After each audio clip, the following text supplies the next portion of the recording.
Bom dia, senhores. Gostaria de falar de um assunto bastante, pelo menos para mim, bastante engraçado, que é a questão dos extraterrestres e também do multiverso, né? Que são duas coisas que parecem aparentemente ter zero conexão uma com a outra, mas que são motivadas, né? O estudo dessas duas coisas, pelo menos, são motivadas pelo mesmo princípio, pela mesma ideia. Então, para quem não sabe, multiverso é a ideia de que, além desse universo que a gente pode observar, nós teríamos uma infinitude de universos, né, de número desconhecido. E, obviamente, ETs extraterrestres são a ideia de que, além da vida na Terra, existem vidas em outros planetas. Algumas pessoas vão propor que alguma dessas vidas tem inteligência, outros vão dizer que não, mas enfim, é a ideia de que existe vida fora da Terra. E o interessante é que essas ideias às vezes são promovidas, né, por cientistas. E às vezes, de certa forma, disfarçando essas ideias como ideias científicas, não é?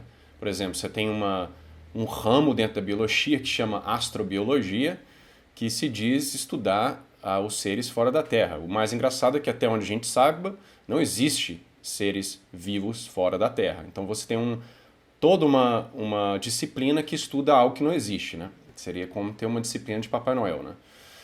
Estudando a possibilidade de existir Papai Noel. Então, assim, é uma coisa meio absurda. E vários cientistas também defendendo que o multiverso é uma coisa testável, uma coisa lógica e que se deduz a partir das evidências científicas, etc. Bom, eu posso te dizer que essas duas coisas estão completamente falsas. Né? O fato é, nós não temos nenhuma evidência até o presente momento de que existe vida fora da Terra, e o multiverso não é uma teoria científica, ele é uma teoria filosófica. Né? Questões de origem, elas são ou teológicas ou no máximo filosóficas.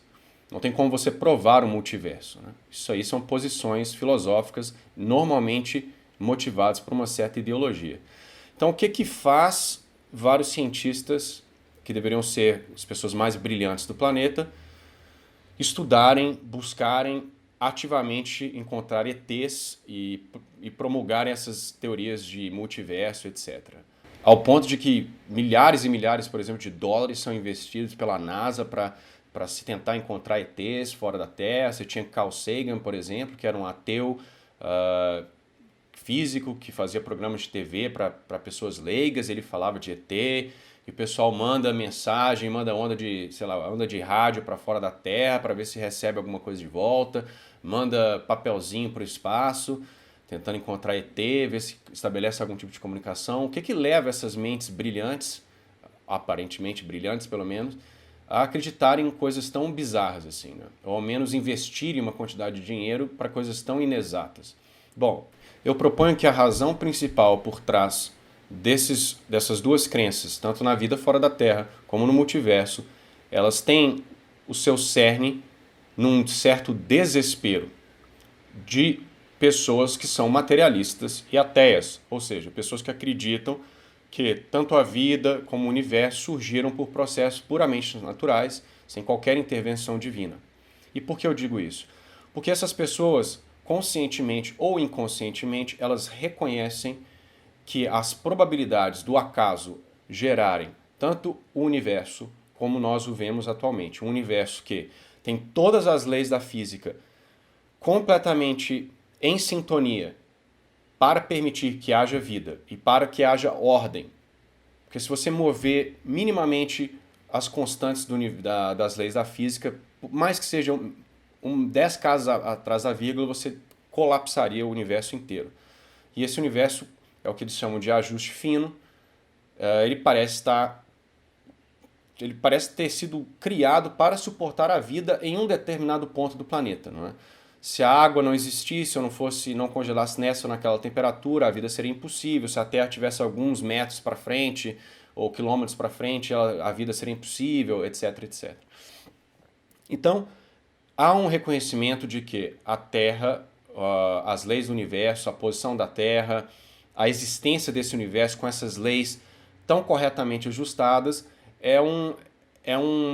a probabilidade de isso ter surgido ao acaso é impossível, né?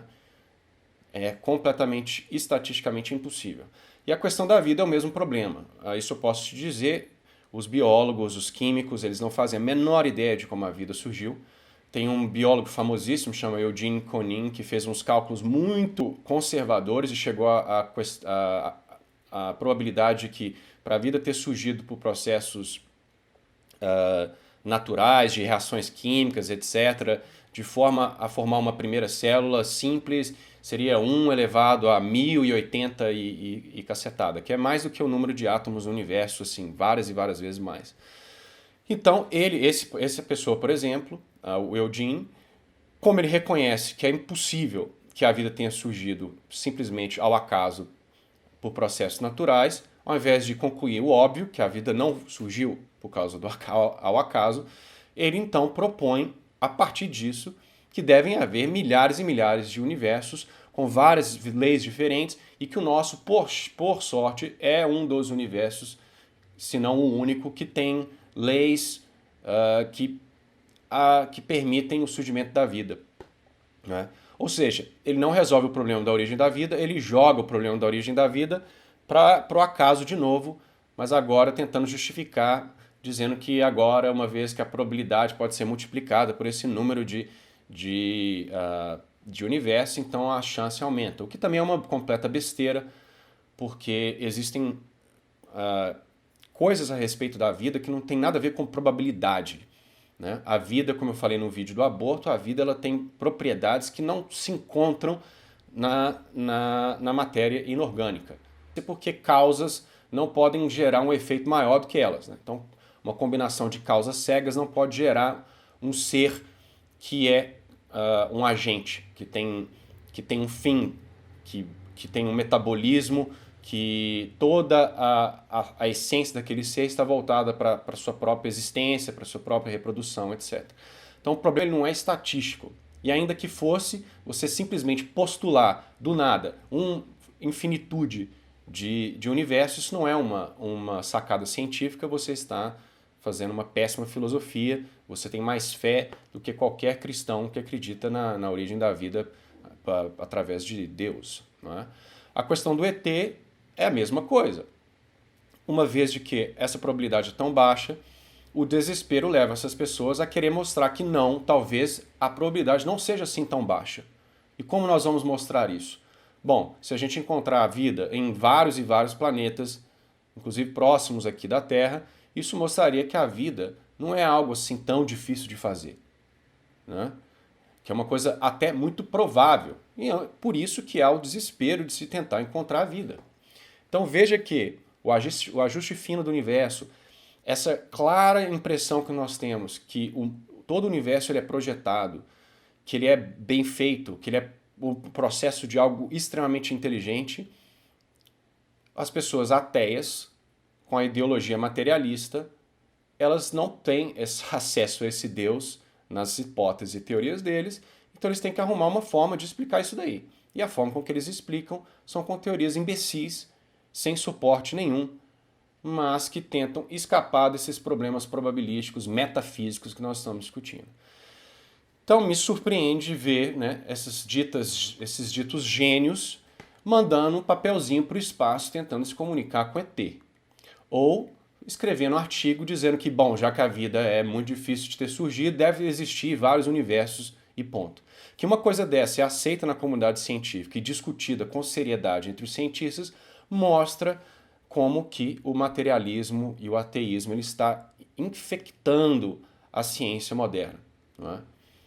Os antigos, né, você tem Newton, por exemplo, que apesar de um péssimo filósofo, péssimo cristão também, ele pelo menos reconhecia que as leis da física não poderiam ter sido criadas, né, pela própria lei ou pelo acaso, não, ele colocava Deus ali por trás da criação das coisas e depois a física ele virava um deísta e achava que a lei da física podia fazer todo o resto.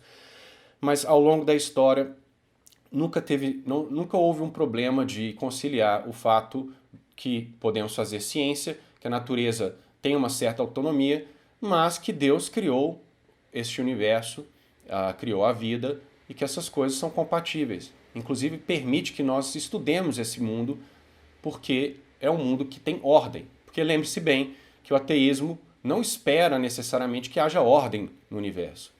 Mas alguém que acredita em Deus, um Deus que há ordem nele, que é um ser de altíssima inteligência, um ser uno, um ser ordenado, obviamente criará um universo ordenado. Então eu tenho segurança que ao buscar as relações causais entre as coisas, haverá uma relação, porque assim Deus as criou. Mas um indivíduo que acredita que o acaso criou tudo, então não há nenhuma razão de ser que o universo deveria ter ordem. É por isso que eles ficam embasbacados, porque o universo tem uma ordem absurda. Aí ele vai, como eu disse mais de uma vez, dizer, bom, é porque esse é um de 1.400.000.000 universos, o único com ordem, porque quando o multiverso se peidou em existência, um desses universos tinha ordem, o resto não tem. Enfim, aquelas baboseiras que saem da boca dos ateus. Então fiquem muito espertos quando você vê um sujeito de jaleco, né, na televisão falando de multiverso ou de qualquer outra teoria imbecil, só porque ele tem um doutorado pelo MIT, não quer dizer que ele não fale merda. Mas infelizmente o povo leigo não sabe, né? É um pouco dócil, acha que só porque o sujeito tem 2 pós-doutorado, que tudo que ele sai da boca dele é inteligente e acima da média. Não é. Então não tema de questionar essas idiotices e saibam que vários cientistas estão sim motivados por ideologias. E vamos ser francos, né? Acreditar que a vida surgiu num peido e o universo criou a si mesmo, ou que o multiverso criou a si mesmo, precisa de mais fé do que acreditar numa infinita inteligência que criou tudo isso, né? Então fique com Deus, um abraço.